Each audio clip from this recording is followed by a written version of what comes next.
I'm outside to see if the solution is to touch grass. It's not. Heroscape has a serious lore issue, and this video is really awkward to make. I rewrote the script of this video probably a dozen times trying to figure out what the exact issue is with the Heroscape relaunch lore that we've gotten, and I think I've finally come to the root of all evil, if you will. There is no why. Now, I know at Gen Con, Chris Natty said that one of the major things that Avalon Hill really wants for Heroscape is for it to really feel like your own game.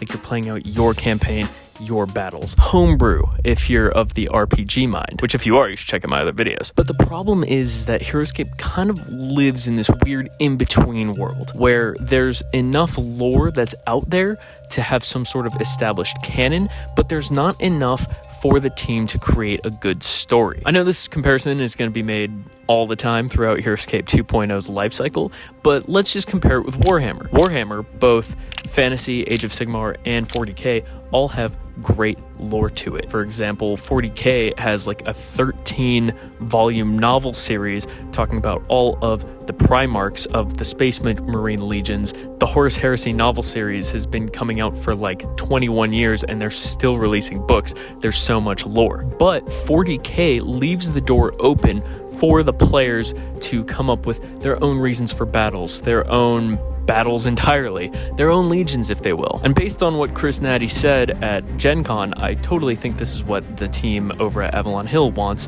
for Heroscape. The only problem is that they haven't really given us a solid core of lore that we can build off of. So to make the comparison once again, in 40k, we know why the Chaos Space Marine Legions defected from the Imperium. Horus, the Emperor's favorite son and the greatest of all Primarchs, felt like the Emperor was becoming a bit of a tyrannical god, and he was seduced by the powers of chaos into defecting and fighting against his father. That's good lore. There's a lot of why there. I know I'm grotesquely oversimplifying things, by the way, you 40k lore nerds out there. Whereas in the Heroscape lore, we don't really get a why. The closest thing we get to a why is with the Clockwork Combine, which, as we all know, is my favorite faction.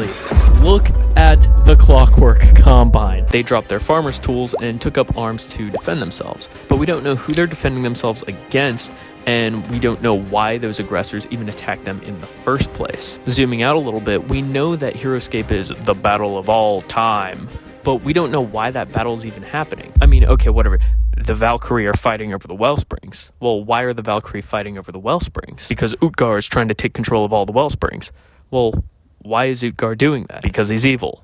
Well, then why is he evil? You could just keep asking why over and over and over again and never get a concrete answer, and that leaves the rest of the lore feeling shallow. We get to hear all about how various units will eviscerate their foes and cause chaos on the battlefield and, you know, all this fluffy gore lore, but none of that really means anything if there's no why. So if you're Chris Nazzle and the gang over at Avalon Hill, what do? What's the solution here? Well, first and foremost, actually give us a reason to care about Valhalla. Tell us, why is this war even happening in the first place? I know that, you know, the original goal is you want it to be our game, sure, and it's definitely easy to make it our game with the individual battles and whatnot. You can always headcanon lore, but just give us some reason to care, because currently Utgar wants to control the Wellspring so they can dominate the world. That's not very compelling. And you don't even have to make it morally gray. I know Hasbro tends to cater to a younger demographic, so if you just wanted to do Utgar wants to take over the Wellspring so he can conquer Valhalla so that he can rule in a way that he sees fit or something, that's even more compelling than just he wants to take over all the Wellsprings. Furthermore, give us more background on all of the generals. They're the big cheeses. They're the reason why all of this is happening. And then tell us stories about these actual units, these actual characters. The ultimate example is Sergeant Drake Alexander. He's the most iconic character in the Heroscape lore, and we hardly know anything about him. We know that he was an American World War II soldier who was saved right before he died on the beaches of Normandy, and that Jandar gave him a sword, but why did Jandar select him? What's his personality even like? Like, what's his backstory? Where's he from? Is he from Iowa? I hope not. Sorry, Sir Heroscape. As it stands, we don't truly know anything about these characters beyond what they do on the battlefield, which cool, I guess, but we have no reason to care about them. Of course, if you disagree, feel free to comment below and tell me why I'm wrong. I will not pay attention unless, of course, you are on the team at Avalon Hill, in which case I will absolutely hear you out. And if you watched all this and you're like, he's just negative, he's just farming for clicks, click right here. I give you a full update on all of the great lore galore, and right down here I tell you about my favorite faction, which is the Clockwork Combine. Anyways, thank you so much for watching, and I will see you on the next one.